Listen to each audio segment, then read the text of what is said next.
Clasificación B, bajo supervisión de un adulto.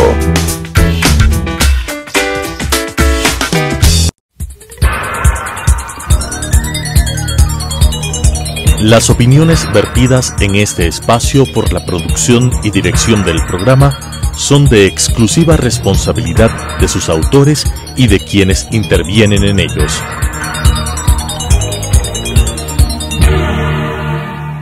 Telesucesos Canal 29 presenta Enfoques, pensamiento libre y crítico.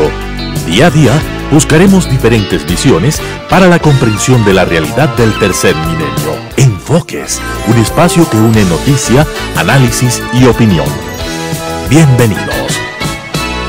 Gracias por estar con nosotros semana a semana aquí en Enfoques. El día de hoy tenemos como invitado al asambleísta Esteban Bernal, un asambleísta que ha demostrado trabajar mucho en el área de fiscalización. Los últimos días y semanas hemos visto su pelea frente a la situación del Consejo de la Judicatura. Esteban, ¿cómo analizar la decisión de la Asamblea? Vimos la reunión de la Comisión de Fiscalización, que es quien da trámite o no paso para los juicios políticos, y de pronto el tema de los vocales del Consejo de la Judicatura está en el limbo y está allí congelado, pese a lo que ocurrió ya con el Consejo de Participación Ciudadana y Control Social. ¿Cómo analizar, cómo evaluar y cómo también hacer que la ciudadanía sea consciente de la importancia de la tarea de la función legislativa, aunque el Consejo de Participación temporal ya haya actuado con estos vocales? Gracias, Claudia. Yo creo que primero hay que entender lo que ha venido pasando en la Asamblea Nacional como tal, que ha tenido un cambio en términos de institucionalidad legislativa. Vino de menos, yo diría a más. Hay que reconocer que en las últimas semanas, meses, desde la presidencia de Elizabeth Cabezas, de la condición de la Asamblea ha tenido un giro. Sin embargo, son estos traspiés, lo sucedido el viernes pasado con la Comisión de Fiscalización, que nos hace entender que la vulneración de la institucionalidad de la Asamblea Nacional vuelve a hacerse presente.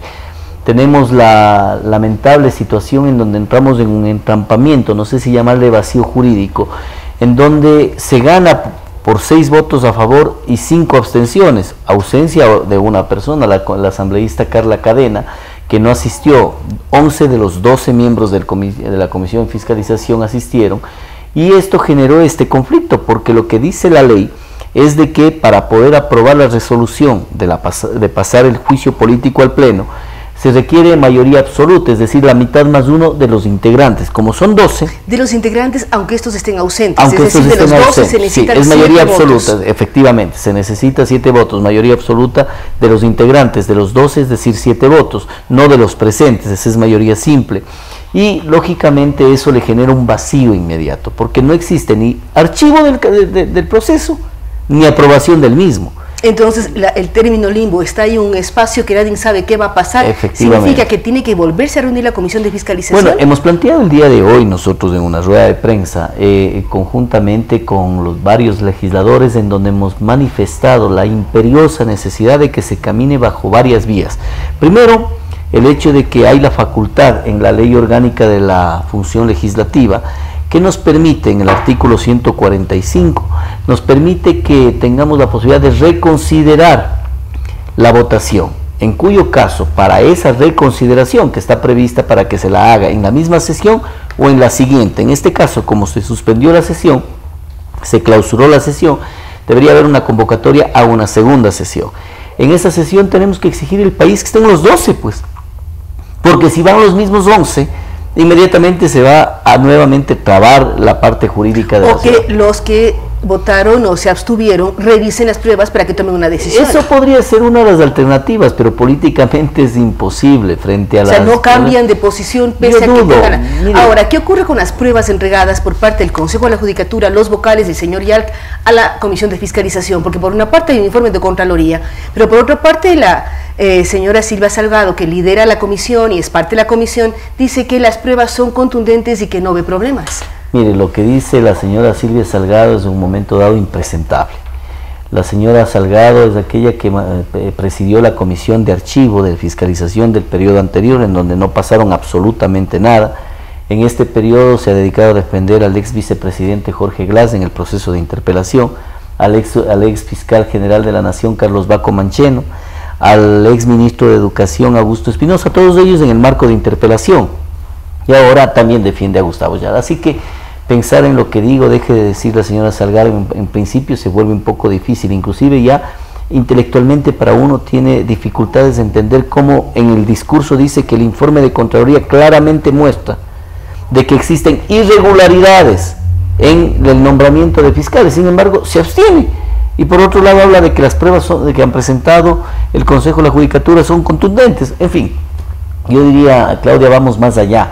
Cambiar esos votos creo que le veo muy difícil porque tienen una consigna, ¿no? El sector correísta... no importa las pruebas, ellos tienen una consigna de defender a un... Por supuesto, mire, el informe de Contraloría es un tema que ya es determinante e irrefutable. Claramente, en la página 44 en los hallazgos dice que el Consejo de la Judicatura, no el director de talento humano, no la Fiscalía, no, el Consejo de la Judicatura, adjudicó nombramientos para agentes fiscales con puntajes inferiores, suficiente. Esa es una motivación suficiente, Claudia, para que se lleve adelante el juicio político. Sin embargo, los argucias, los mecanismos, los argumentos que encuentra cierto sector revolucionario, que es natural porque ellos son a los que están siendo interpelados, de sus sectores, del correísmo. Lo que llama la atención es el sector oficialista, la postura en principio del asambleísta Daniel Mendoza, que lejos de reconocer también su votación, que permitió que pase al pleno, o sea, digamos, votó a favor, pero criticó las pruebas. No entiendo por qué, cuáles son las motivaciones cuando es un tema que está documentado. Y luego los demás asambleístas van a continuar con esa línea. Muy difícilmente Sofía Espín, Lidia Villalba, que responden al correísmo, vayan a tomar una decisión contraria. Lo propio Germán Calle, que tomaron la decisión de abstenerse en el proceso. Lo que se viene más bien es encaminar y destrabar desde el área jurídica, es decir, que asista Carla Cadena, que pertenece a la bancada. La comisión completa, los 12 miembros de la comisión. Primero eso, los 12 miembros. Luego, entendiendo que se sostendrán la misma votación, los 6 a favor y los 5 en contra. Tenemos 3 alternativas para que salgamos de aquello. Que Carla Cadena viabilice la reconsideración, porque para reconsiderar también se requiere 7 votos. Es decir, los 6 de a favor, más, entiendo yo, Carla Cadena, que empieza a ser a repetirse la votación. Por supuesto. Y ahí entra a ser un referente, o diría yo, una actora política fundamental para la institucionalidad jurídica del país y legislativa. Primero, viabilizar la reconsideración. Segundo, si vota a favor, por supuesto, tenemos 7 votos y lograríamos que se pase al Pleno de la Asamblea Nacional. Si vota en blanco, que es otra de las facultades que le determina también la ley orgánica de la función legislativa, esta votación se suma a la mayoría y volveríamos a tener 7 de los 12. Y si se abstiene, quedarían empates 6 y 6, en cuyo caso la ley faculta de que dirima la presidenta de la comisión, que votó a favor. Tendríamos nuevamente solucionado el problema y pasaría el es decir, que María José Carrión permita o posibilite que pase el informe al pleno. Claro, sería María José, porque votó a favor en la última vez. Y la única posibilidad que continúe trabándose esta situación es de que la asambleísta Carla Cadena vote en contra. Nuevamente tendríamos... Hay varios escenarios de asambleísta también. Si alguno falta, igual ya genera problemas de cualquiera de los lados. Supuesto, o sea, tienen que estar los 12 y tienen que estar los 12 y quien dirima la realidad y la institucionalidad nuevamente de la Asamblea Nacional se llama asambleísta Carla Cadena, de la provincia de Manabí, del movimiento Alianza País, que tiene que venir y destrabar el problema. Tiene una sola posibilidad de las 4 que le faculta la ley para volver a tener un problema en la comisión: votar en contra. Porque ahí tendríamos 6 a favor, 5 abstenciones y 1 en contra. Cualquiera de las otras formas viabilizaría que este problema termine. Y si no se da, Claudia, nosotros hemos dicho claramente el día de hoy que tenemos otra opción, en que el Pleno, basado en el artículo 120, numeral 9 de la Constitución de la República, que le da la facultad exclusiva al Pleno de la Asamblea, a la Asamblea Nacional, de fiscalizar, no a una persona, no a una comisión. Entonces, que sean los 137 asambleístas que terminen resolviendo ante un vacío legal qué decisión toman y si quieren que pase o no el juicio político a la Asamblea Nacional. Ahora, ¿qué saca el país del juicio político? ¿Por qué la pregunta? Porque si el Consejo de Participación Ciudadana ya destituyó al señor Yalqui, a los vocales, ¿qué saca? ¿Qué aprendizaje nos deja? ¿Qué posibilidades futuras de aclarar el sistema jurídico y demostrar independencia de la función judicial? Pensando que fuera de forma, aunque es de fondo, vamos por los términos. El Consejo de Participación Ciudadana no destituyó, cesó anticipadamente las funciones. Quienes destituyen somos la Asamblea, y justamente bajo esa vía existen connotaciones distintas. Primero, el hecho de que se le destituya queda un castigo político, que queda un precedente. Pero para es bueno que se aclare, Esteban, porque entre que están fuera o dentro del cargo, la mayor parte de la ciudadanía están afuera. Obviamente. O cesados o destituidos, que son las dos figuras. Las connotaciones que tiene la destitución son otras a la de la cesación. La cesación de funciones termina en un acto administrativo y hasta ahí hemos llegado. La connotación que tiene la destitución por parte de la Asamblea Nacional tiene otros aspectos. Primero, la ley establece que se pueden determinar presuntas responsabilidad penal, que existe, pues, porque el hecho de que se haya generado intromisión en la justicia establece presunta responsabilidad penal, porque está establecido en la Constitución de la República que quienes se intrometan o quienes generen injerencia en la justicia ecuatoriana tendrán responsabilidades administrativas, civiles y penales, en cuyo caso se resuelve que este expediente vaya a la Fiscalía General del Estado para que lleve otro proceso que es en el ámbito eminentemente penal. Primera connotación. Segunda, que aplicando lo que determina la Ley Orgánica de Servicio Público no podrían volver a ser funcionarios públicos en el país. Nunca más. Efectivamente, luego de una destitución. Ese tipo de connotaciones no tiene la cesación y por eso es importante. Y más allá de eso, imagínense lo que es una acción política, una decisión política de reconocimiento, inclusive de muchos actores que han firmado el juicio político. 4 de la Alianza País firmaron el juicio político porque conocen y reconocen de que hay irregularidades. Pero esto nos va a traer muchas consecuencias, Claudia, y sobre todo yo creo que lo importante de aquí es que el país va a poder abrir un poco más de libro de esta famosa corruptela que no solamente está en la tomada de recursos, no solamente digo, sino también de la desinstitucionalización. Y la tomada de la justicia ecuatoriana fue justamente para permitir que se generen estos 4 ejes del mal que he dicho yo: el excesivo robo y corrupción en el país, la desinstitucionalización del Ecuador, la excesiva deuda pública y hasta la persecución a los ecuatorianos, hasta con instituciones como el SENAI. Todo esto no lo hubiesen podido hacer si no hubiesen cooptado la justicia ecuatoriana. Y está a clara luz. Ahora, veamos por qué los asambleístas que están defendiendo en este momento a Gustavo Yal y Consejo de la Judicatura tendrán o no implicaciones en nombramientos de notarios, de jueces o de fiscales. Y le doy una primicia, no sé si primicia, sino más bien le comento. Voy a asistir al nuevo Consejo de la Judicatura y pediré una audiencia pública al nuevo Consejo de la Judicatura que sea nombrado temporalmente. Y luego del concurso o antes.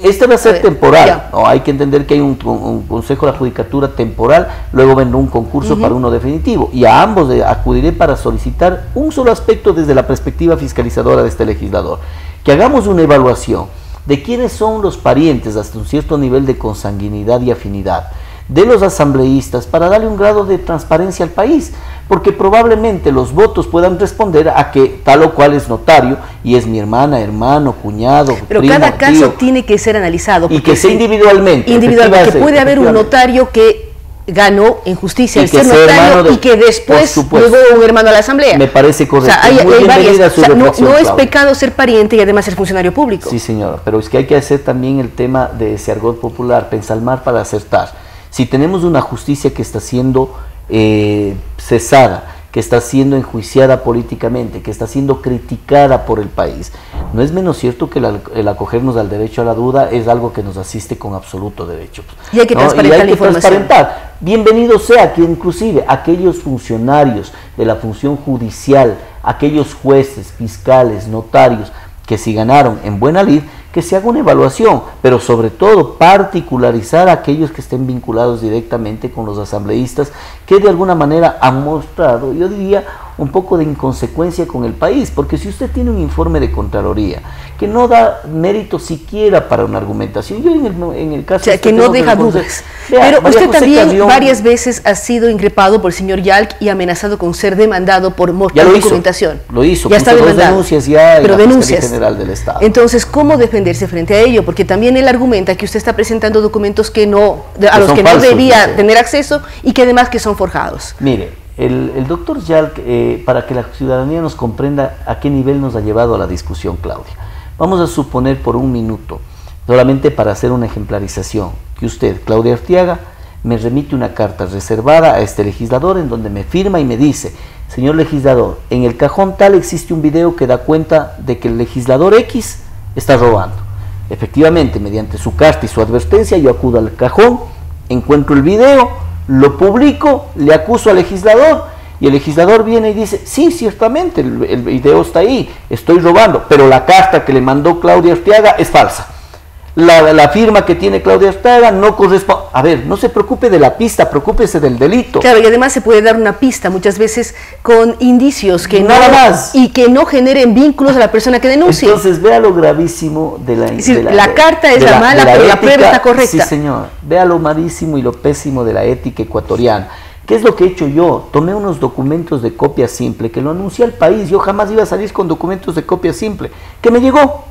Y que obviamente ahí me advertía la existencia de un informe de Contraloría. Cuando llegamos al informe de Contraloría, denunciamos al país el 6 de abril de este año. Y recién en ese momento la Contraloría sube ese informe del año 2016. Informe en el que dice claramente de que ha habido nombramientos de manera irregular en la función judicial. Suficiente. Cuando presentamos el escrito, relatamos y contamos este antecedente, decimos, nosotros accedemos a este documento que nos permite advertir la existencia del informe de Contraloría, pero lo que ponemos como prueba es el informe de Contraloría. Claro, como es contundente, es irrefutable, es totalmente válido porque es un informe entregado por autoridad competente, porque nos entregó la Fiscalía General del Estado mediante un acto administrativo en la ciudad de Guayaquil. Como no puede defender, encuentra las argucias típicas de la mañosería de la década pasada y se va a la pista. Nuevamente para el ejemplo, se va a la carta, se va allá y dice, no, pero es que ese documento es ilegal. A ver, a mí no me interesa, y que eso lo determine la Fiscalía. Primero, que no forma parte del juicio, sino que forma parte del relato mediante el cual anunciamos y decimos, nosotros accedemos a este informe por demasiado transparentes, podríamos decir, porque era fácil decir, llega el informe de Contraloría, aquí está, punto. Nosotros relatamos, determinamos cómo accedemos al informe y mediante ese acto de honestidad, más bien el doctor Yal, contrario a los principios éticos en el país, da la vuelta y se empieza a preocupar de la pista. Y dice, ese informe es ilegal. No importa, pensemos que sea ilegal, pensemos que sea falso. El delito está ahí. El delito. Primero yo no he presentado, Claudia, le vuelvo a insistir. No he presentado la famosa carta. Usted presenta el informe, que es la prueba. Yo presento el informe. Lo que hago es relatar, pero se agarra de eso y empieza, y esto es ya vergonzoso, ¿no? Usted, Esteban, habla de integrar o ser parte o asistir al nuevo Consejo Transitorio de la Judicatura. ¿Cómo garantizar y cómo buscar justicia independiente? ¿Qué es lo que nos ha hecho falta desde hace muchísimos años? Desde Bélgica ya se dice que va a convertirse nuevamente en una pichicorte. O sea, ¿cómo garantizar transparencia e independencia del Poder Judicial? Primero, yo creo que debemos los ecuatorianos recuperar un poco de principios de honestidad y de dignidad frente a los hechos políticos. Lo que dicen desde Bélgica en momentos dados son impresentables y yo creo que rayan el cinismo fuera de contexto. Habla de que el fiscal general de la nación, el actual fiscal, es un fiscal puesto a dedo. Primero, el actual fiscal responde a un concurso que le fueron limitando aquel concurso poniendo sobre otro que fue amañado del año 2016, en base a las denuncias de este legislador. Sí, con el juego de los puntajes, sí, señora, en base a las denuncias de este legislador, denuncias de la Comisión Cívica Anticorrupción, el Consejo de Transición se percató que el concurso 2016 era un concurso abusivo, era un concurso que no contó con la participación inclusive de la Fiscalía General del Estado, que el propio instructivo y reglamento del concurso establecía de que 50 puntos de los 100 tenía que calificar la Fiscalía, y no fue, ¿no? Conformaron tribunales de 2. Encima de eso vulneraron su propio reglamento instructivo. Bueno, en base a eso se vulneró ese concurso y nos quedamos con el concurso 2015, que efectivamente el doctor Pérez Reina había ganado el concurso. Qué bien que se generó una especie de resarcimiento. Sí, señor. Porque fue mal. Por ahí va un poco la línea. Y vea lo que dicen desde Bélgica, ¿no? El expresidente Correa en un Twitter que ya hay momentos en los que creo que vulnera un poco o intenta vulnerar la inteligencia de los ecuatorianos. Dice, fiscal a dedo. Yo le respondí en ese mismo Twitter y ha tenido una buena reacción de la ciudadanía. Le decía, a ver, fiscal a dedo habrá que ver quién puso durante la época correísta, pues el tío Galo, que fue ministro de Trabajo de su gobierno, que fue embajador de su gobierno, ¿no? Que fue abogado privado de Rafael Correa. Luego fue el fiscal Vaca, que fue consejero político del presidente Correa, que fue presidente de la comisión del 30S, delegado de Correa. ¿Será que ellos eran los fiscales independientes que pide el expresidente Correa. Eso es lo que hay que cambiar. Yo creo que es el tema del concepto, hacia dónde queremos ir y cómo queremos avanzar como sociedad. Es muy importante esto de los conceptos y tener claro hacia dónde llegar. ¿Qué hacer desde la legislatura? Usted habla del juicio, habla de una serie de temas, pero ¿cómo sentar precedentes para que el país pueda pensar en que la justicia efectivamente es independiente y que imparte justicia? Bueno, creo que venimos también con una necesidad urgente de redireccionar la norma jurídica que nos rige en el ámbito judicial. Por ejemplo, la reforma al Código Orgánico de la Función Judicial es imperativo llevar adelante un proceso de cambio, sobre todo en la figura del error inexcusable, Claudia. La figura del error inexcusable es una situación crítica en el país en la cual ha permitido que el Consejo de la Judicatura tenga como una herramienta política. ¿Qué significa el error inexcusable para quienes no somos abogados? Bueno, en general, pensemos solo por un minuto para poner un ejemplo global. Cuando hay una mala práctica médica, ¿quién cree usted que tiene que determinar si existió o no una mala práctica médica? Un junta de médicos. Pero si no, nosotros no sabemos. ¿Qué es lo que pasa ahora? Hoy existe una mala práctica judicial, que es la famoso error inexcusable. Pero esa mala práctica judicial está siendo evaluada por una instancia política llamada Consejo de la Judicatura, instancia política que inclusive tiene entre sus miembros un ingeniero civil. ¿Usted estaría consciente de que un ingeniero civil pueda hacer una evaluación de cómo se comportó un juez en el manejo de la ley y la Constitución? Imposible, pues. Por eso es que hay que volver a sentar en una reforma profunda del Código Orgánico de la Función Judicial para sacar adelante al país en este sentido también. Es decir, hemos procedido a fiscalizar lo que estuvo mal, ahora procedamos a entregar en normativa jurídica que viabilice una buena institucionalidad en el país. Muchísimas gracias al asambleísta Esteban Bernal. Él es muy claro al hablar sobre la importancia de que la Comisión de Fiscalización de la Asamblea Nacional vuelva a tratar el tema del juicio político del Consejo de la Judicatura. Él hace un llamado al asambleísta de Manabí para que esté presente. Tienen que estar los 12 miembros de la comisión para que la decisión sea tomada en derecho y de acuerdo a las normas de la función legislativa. Por otra parte, él habla de generar precedentes, generar una serie de espacios para que garanticen una justicia independiente en el país, incluso la reforma al Código Orgánico de la Función Judicial. Además habla de esos 4 pilares, habla de lo que ha sido en el país el robo y la corrupción, lo que es la desinstitucionalización cuando alguien decía el Estado soy yo y lamentablemente se cumplía, manejaba todos los poderes del Estado, hablar también de todo aquello que tiene que ver con persecución y el nombramiento a dedo de los funcionarios, temas que deben ser cambiados, analizados para efectivamente no repetir estos errores en los que hemos vivido. Gracias nuevamente al asambleísta Esteban Bernal, gracias a ustedes que nos siguen semana a semana. Cualquier comentario a través de las redes sociales de Telesucesos o de Claudia Arteaga S. Nos vemos la próxima semana. Las opiniones vertidas en este espacio por la producción y dirección del programa son de exclusiva responsabilidad de sus autores y de quienes intervienen en ellos.